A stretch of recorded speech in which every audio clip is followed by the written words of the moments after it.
Okay, first we'll start by cutting these parts of 5015 blower fan, okay?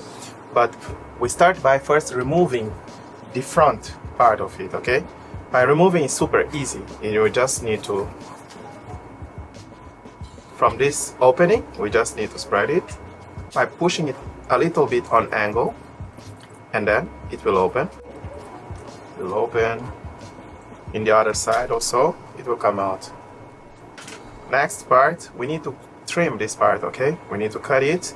As you can see, some 5015 fan have already a hole here on top.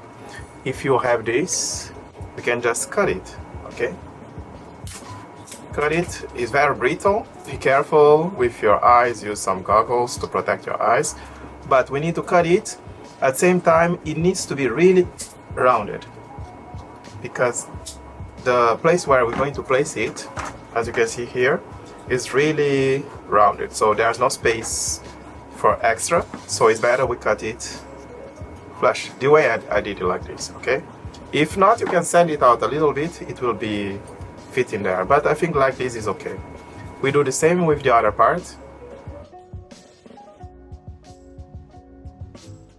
This part we don't need, okay? This part, it will be replaced with the front cover. So we just make it in an angle. We can just test first. Yeah, it goes there perfectly. Later we will close it. There's a top on it, a top that will close it. But before doing that, I would recommend you also, look, when we put it, there's this small lip here inside. I don't know if camera can get it. Let me zoom it.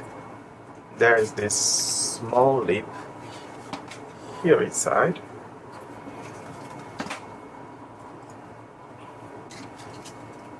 So we can mark it with our any tool that you have or a pen. Mark this lip.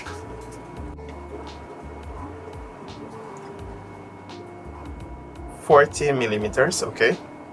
40mm. We will cut it. We will cut it. I recommend let's cut it first from this side. First, don't press too strong. To not, because it's very brittle, to not break everything. Like this, and then like this. Okay, now the lip is open, so more hair can pass here.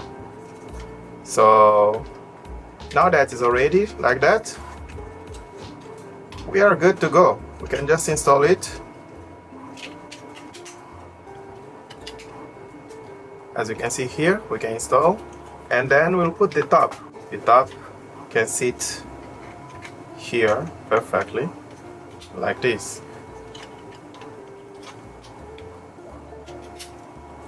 You can see it will snap inside of it, and there's a place here where we can put the heat insert and then a screw to make sure it will not come out. It's super simple, straightforward, right? And then you have the front cover.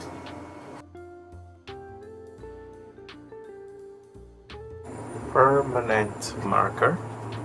This is just for the beauty aesthetic. Make it black because the original color is white. Of course, this is if you buy the Bamboo Lab original one, but there's a lot of third-party ones. Some of them are gray, some of them are black. I recommend you to buy according with what you think will fit better to your print head color. I will not do it too much, just a little bit until here, because the rest of the part will not be able to see when it's already installed, so we just do it halfway is enough. Now the other thing you need to do, you need this small spring. This small spring, let me tell you, it's 5mm diameter, and this one is 7mm the height. But it needs to be a little strong, not too soft, okay? This one, I don't recommend to use the pen one. I recommend to use a little hard, because this one is the spring that will keep the tension in your filament.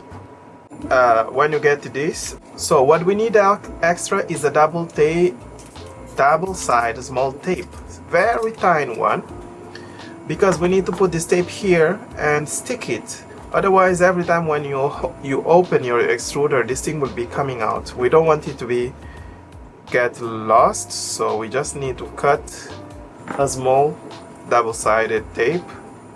I cut this one in half, and then we stick it here. We stick it, remove the top. This is just to keep the spring on place without getting lost. Like this, put some pressure, it will be sticked there. I think over time with the heat it will start to become even more very stable. And this part, I have it in blue, but later I will print it in black. Anyway, this part will be inside, we cannot see it. This part will be here on top of the spring, okay? You can screw it a little bit like this. Okay, the extruder part is ready, okay? This part is ready, you have some tension. Later they will be inside like this. And here is the part where the screw goes. For this part is enough.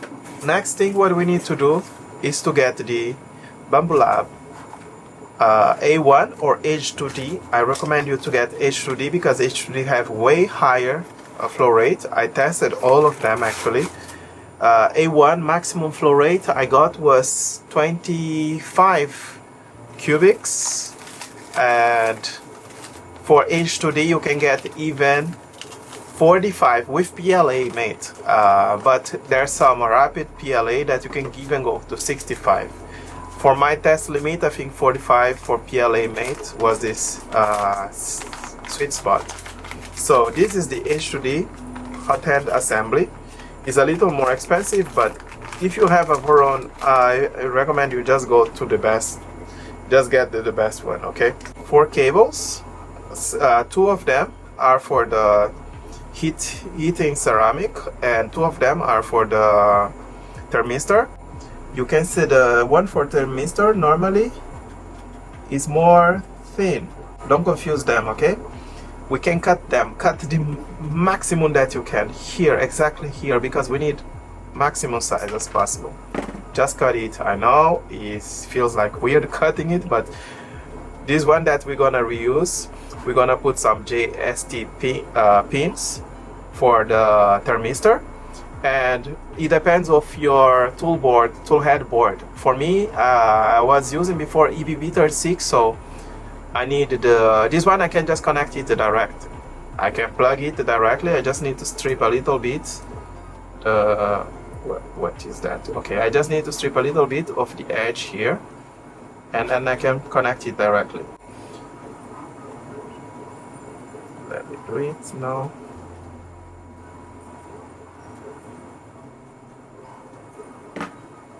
You can see this metal is really thick. This one is not for thermistor, okay? Thermistor is these ones, they are more soft. We just cut the extreme of these ones. Because H2D have 2 type of heating assembly. Actually they are the same, but the way the Bambu Lab use the screws is different. And this one also, it comes with one extra part. Don't throw it away, okay? We need this part. I recommend you buy this one. I think it's the left or right. I will put it in the screen. You can check. Buy this one is better.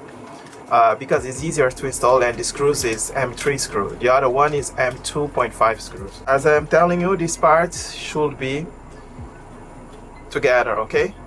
They are separated, but they should be together. If you get A1 heating assembly, you will not get this one. So you need to print one more part that I have in the design. Pay attention to this small part so it can fit perfect. Otherwise, your hot end will not be aligned with the extruder. You must install this thing. That's 1.47 millimeter. You need to put them in between. It will help actually for heat dissipation to not go directly to the printed part. I believe this material is a very high resistance temperature material. So this is the part of the preparation. I think if there's any more thing, I'll make another video to show you what else we need to prepare before we start the hot end assembly. Right now I have the printing the parts. I'm printing them in ABS and ASA. Actually, I recommend you to use the ABS or ASA. Don't use PLA, don't use PETG, because this is something that needs high resistance temperature. So for now, I'll keep these ones here to not lose them.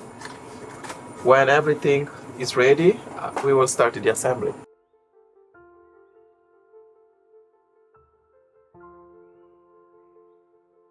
Now it's time for us to do some heat inserts. The heat insert, you need some M3 screws, and they should be M3 by, I have M3 by 5, but by 5, okay? But you can just in the length by 4 or so is okay. So it's time to do some heat inserts. We start first from the carriage. I have this tool here to help me press. So let's go.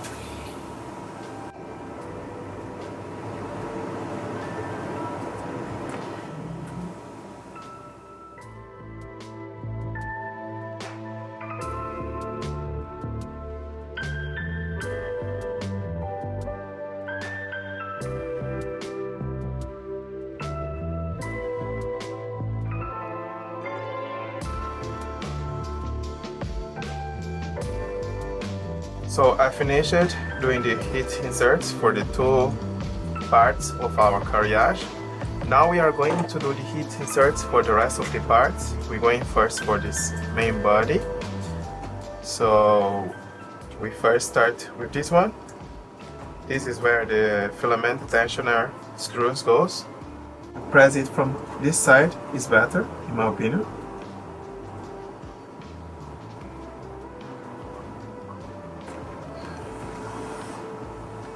Like that. Okay.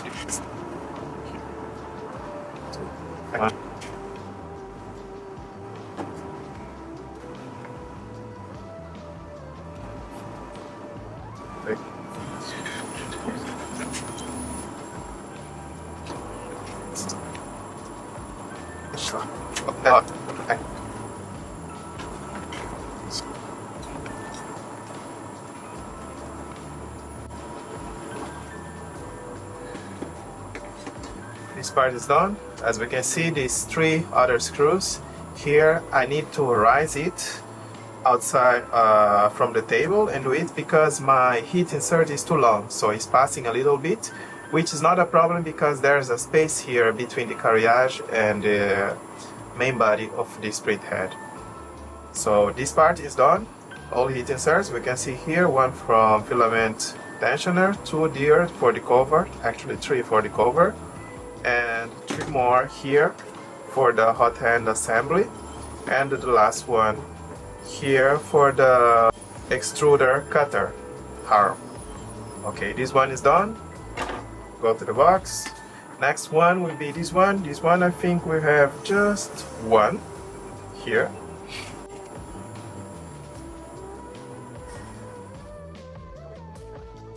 This one is done.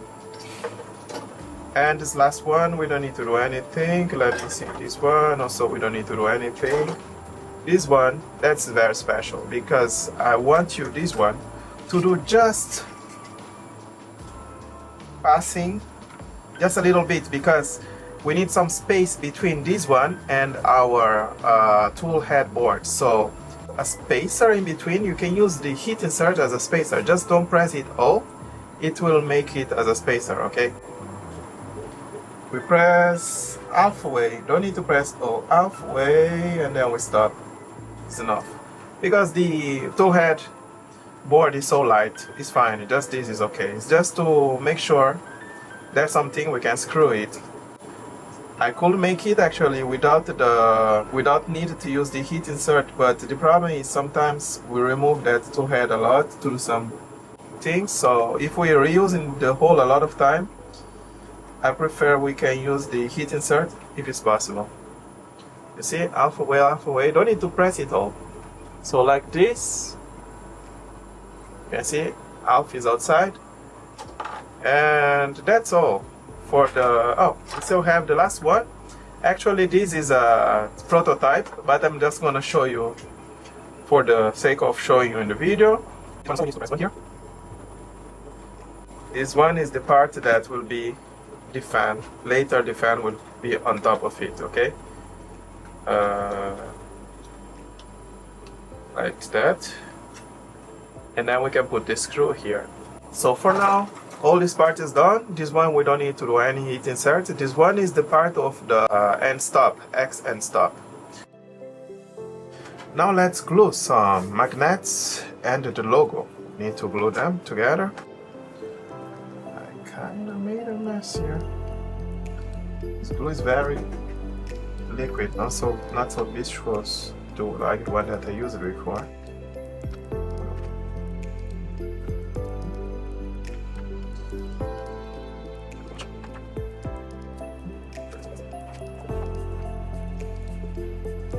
Right.